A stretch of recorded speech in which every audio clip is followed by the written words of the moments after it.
So guys, mag-unboxing na naman ako.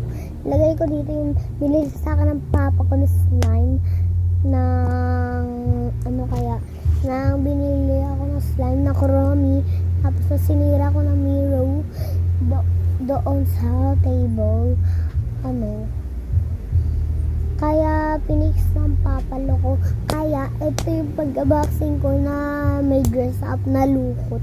Yung meron pang takip na ma-cute. Okay, unboxing na natin.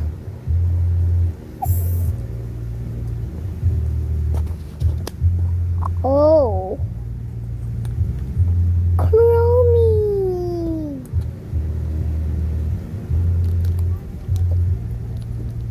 So guys, tignan natin kung ano makukuha. Oh! Nakuha ko si Mira. Sinisira ko Miro, kaya nalukot. Nilagay ko doon sa Miro na nakaraan ng pura ko. Sige, bye guys.